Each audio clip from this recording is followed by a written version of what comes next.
आज की वीडियो में हम बात करेंगे कि चेक रिपब्लिक का वीज़ा रिफ्यूज़ल रेशो क्यों निकल रहा है आज के टाइम में।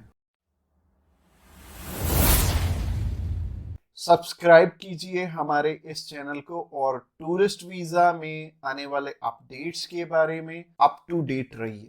तो जहां तक बात की जाए आज के टाइम में रिफ्यूज़ल्स की, रिफ्यूज़ल रेट बहुत ज़्यादा पीक पे हैं और जैसे कि मैंने बताया 4 बारी अप्लाई करके 5 बारी अप्लाई करके भी लोग बैठे हैं जिनको कि समझ में नहीं आ रहा कि उनका रिफ्यूज़ क्यों हुआ है। तो सबसे बड़ी इसमें दिक्कत होती है रिक्वायरमेंट्स की। एक एम्बेसी की जो रिक्वायरमेंट है ना, वो ना तो आपको किसी साइट से मिलेगी और ना ही इसमें इलेबोरेट आपको एम्बेसी करेगी। चाहे उन्हें खुद फोन लगा लेना, चाहे आप वीएफएस को फोन लगा लेना, वो भी आपकी हेल्प नहीं करेंगे। और तीसरी चीज आती है यहाँ पे कंसल्टेंट्स। बहुत सारे कंसल्टेंट्स हैं, बहुत कुछ जानते होते हैं, वो आपको इसलिए नहीं बताते क्योंकि उस काम को करने में हो सकता है 2 मंथ या 3 मंथ या फिर 6 मंथ का टाइम जाए। तो मेनली बात यही है कि जब भी हमने टूरिस्ट वीज़ा अप्लाई करना है, हम ध्यान से देख लें कि हमारी रिक्वायरमेंट पूरी हो रही है और किसी अच्छे कंसल्टेंट के थ्रू ही अप्लाई करना। मैं तो एक चीज बोलता हूं कि बड़े नाम के पीछे तो कभी मत जाना। देखो, अभी कोई बड़ा नाम है तो उन्हें कोई फर्क नहीं पड़ता कि आपका वीजा आए चाहे आपका रिफ्यूज हो। बट हाँ, जैसे हमारे जैसी कंपनीज हैं जो कि अप्लाई करने का भी खर्चा बहुत कम लेते हैं और इसके बाद भी आपको पूरी पूरी सपोर्ट करते हैं हर एक फील्ड में, हर एक चीज में आपकी डॉक्यूमेंटेशन बहुत अच्छे से बनाते हैं। क्योंकि जितने नॉमिनल कोस्टिंग हम लेके चल रहे हैं ना, अगर आपका वीजा आएगा तभी हमारा बेनिफिट है। अगर आपका वीजा आएगा, आप 10 रेफरेंस हमें दोगे तभी हमारा बेनिफिट है, अदरवाइज हमारा कोई बेनिफिट नहीं है।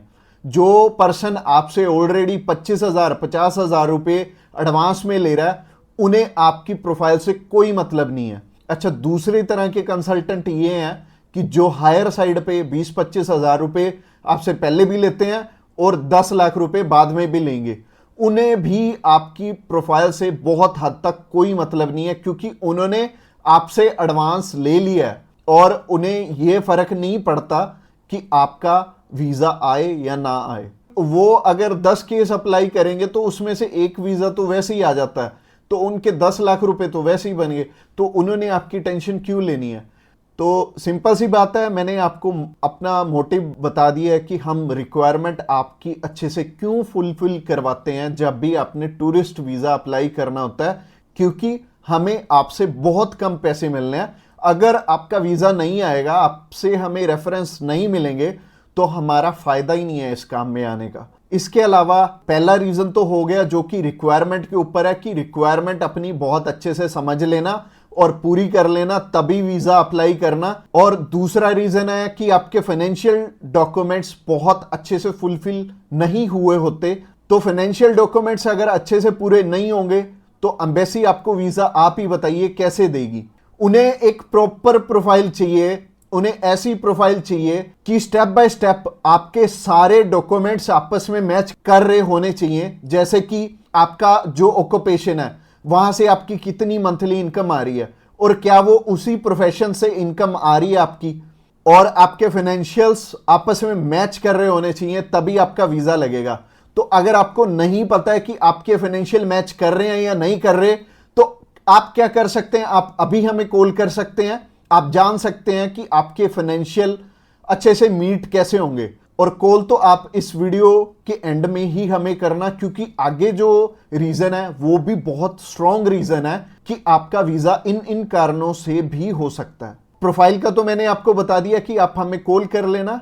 इसके अलावा जो तीसरा सबसे बड़ा रीजन है वो है कि आपके यहां पे इंडिया में टाई स्ट्रॉन्ग ना होने, यानी कि इंडिया में आपका कोई ऐसा रीजन नहीं है कि आप वापस लौट के आओ। जैसे कि मैरिड है अगर कोई, तो उनकी वाइफ उनका रीजन बनती है वापस आने का, और अगर कोई अनमैरिड है उसको थोड़ी सी प्रॉब्लम ही आती है। बट इसका भी सोल्यूशन है कि आप बेटर है, अगर आप 20-21 साल के हो, 22 साल के हो, तो बाहर जाने के लिए मैरिज तो करोगे नहीं, तो कर क्या सकते हो, आप अपनी मम्मी या फिर अपने पापा में से किसी एक जने को अपने साथ में अप्लाई करवा लो। इससे क्या होगा कि अगर मम्मी आपके साथ जा रही हैं, आपका नहीं है वापस आने का स्ट्रॉन्ग रीजन, बट उनका बन गया, तो उनके चक्कर में आपका भी वीजा आ जाने वाला है। तो आप कर कह सकते हो या फिर मम्मी या फिर पापा को अपने साथ में अप्लाई करवा लो, तो ज्यादा अच्छा रहेगा, आपका भी टाई स्ट्रॉन्ग हो जाएगा।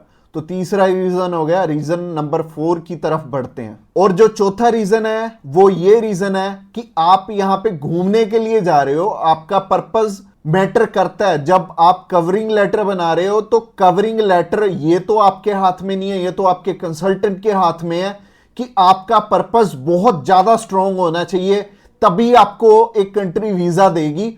और वीजा उन्हीं को मिलेगा, लाखों लोग अप्लाई करते हैं जिनका की एक पर्पस होगा, जिनका एक कारण होगा बाहर जाने का।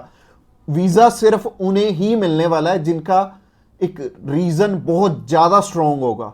तो रीजन बहुत ज्यादा आपका स्ट्रांग बनाएंगे अगर आप हमारे थ्रू अप्लाई करेंगे। तो ये चौथा कारण था आपका वीजा रिफ्यूज होने का। और ये 4 कारण ही हैं जो सबसे बड़े रिफ्यूजल के आपके चांसेस बनते हैं। जिन कारणों के पीछे ये चारों चीजें अपनी ठीक कर लो, और जैसे मैंने पर्पस में बताया, पर्पस आपका बहुत ज्यादा स्ट्रांग हो जाएगा अगर आप हमारे थ्रू अप्लाई करेंगे। तो अगर आप हमारे थ्रू अप्लाई करना चाहते हैं, आप जानकारी लेना चाहते हैं कि आपके रिक्वायरमेंट पूरी है, क्या आपके फैमिली टाइज स्ट्रांग है, तो आप अभी हमें कॉल करके पता कर सकते हैं कि क्या आपकी रिक्वायरमेंट अच्छे से पूरी है, क्या आपके फाइनेंशियल डॉक्यूमेंट जो कि सबसे ज्यादा इंपॉर्टेंट है आपस में मैच कर रहे हैं। इसके अलावा जो तीसरा कारण था वो था आपके फैमिली टाइज कितने स्ट्रांग है। इसके अलावा चौथा कारण है कि आपका पर्पस हम कितना स्ट्रांगली लगाएंगे।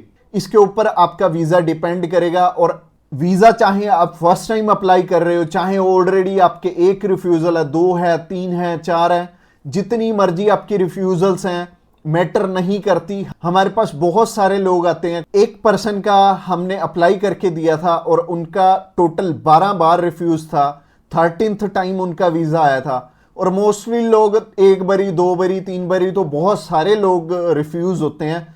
कई लोग तो 4-4, 5-5, 6-6 बार रिफ्यूज होते हैं। इवन उन्हें ये नहीं पता लगता कि हम करें तो करें क्या। वीजा तो हमें लेना है, और लेना भी बिल्कुल सही मायने में है, एक्स्ट्रा पैसे दे के नहीं लेना, एक बिल्कुल नॉमिनल चार्जेस में ही अप्लाई करवाना है किसी से। तो उस कारण में वो ट्रैवल हिस्ट्री वाली साइड भी जाते हैं। तो ट्रैवल हिस्ट्री वाली साइड मैं तो बिल्कुल नहीं बोलूँगा कि आपको ट्रैवल हिस्ट्री बनानी चाहिए, क्योंकि इस टाइम एयर टिकट्स ही इतनी महंगी हैं कि अगर आप एक कंट्री में भी ट्रैवल करते हैं तो आपका 70 से 80 हज़ार रुपये लग जाते हैं। इसके अलावा अगर आप 3-4 कंट्रीज में ट्रैवल कर लिए तो आपके 3-4 लाख रुपए खराब हो जाने वाले हैं। और जैसे कि मैंने आपको पर्पस वाली वीडियो में बताया था, 15 से 16 हज़ार रुपये में आप हमारे थ्रू अप्लाई कर लेंगे और आप कम से कम 3 लाख रुपए में अपना 20 बारी अप्लाई कर पाओगे। तो ट्रैवल हिस्ट्री पे बिल्कुल भी पैसे मत लगाना। इसके अलावा अगर आप हमें अभी कॉल करना चाहते हो, कॉल कर सकते हो नीचे दिए गए नंबर पे। और इसके अलावा आप हमें व्हाट्सएप पे भी मैसेज कर सकते हो। व्हाट्सएप पे मैसेज करने के लिए डिस्क्रिप्शन बॉक्स में लिंक है, उस लिंक पे क्लिक करते ही आप हमें मैसेज सेंड कर पाएंगे और हम भी आपकी inquiry as soon as possible हम लेने वाले हैं। और हमारी टीम्स ऑफ एक्सपर्ट्स हमेशा रेडी है और वो सारे टीम मेंबर्स को पर्सनली मैंने ही ट्रेंड किया हुआ है और आपकी हर एक ज़रूरत को वो समझेंगे और फिर उसी अकॉर्डिंग आपको गाइड करेंगे। और आपको बिल्कुल भी टेंशन नहीं लेनी, जब भी आपने वीज़ा अप्लाई करना है आप हमारे थ्रू ईजिली कर सकते हैं। अगली वीडियो हमारी सी टाइप के वीज़ा के ऊपर रहने वाली है कि सी कैटेगरी में बहुत सारे हमारे पास ऑप्शन होते हैं अलग अलग, जिनके थ्रू की वीज़ा अप्लाई करने में हमारा पर्पस बहुत स्ट्रॉन्ग हो जाता है। तो सी टाइप में जैसे कि बिजनेस वीज़ा हो गया, स्पोर्ट्स वीज़ा हो गया, कल्चर वीज़ा हो गया, मेडिकल वीज़ा हो गया, तो ये सारे वीज़ा के बारे में हम बात करने वाले हैं, जो कि हमारी नेक्स्ट वीडियो रहने वाली है। तो आपने क्या करना है, हमारी नेक्स्ट वीडियो को भी जरूर ध्यान से देखना। Thanks a lot for watching this video till the end, और मिलते हैं किसी बढ़िया सी वीडियो में नेक्स्ट टाइम।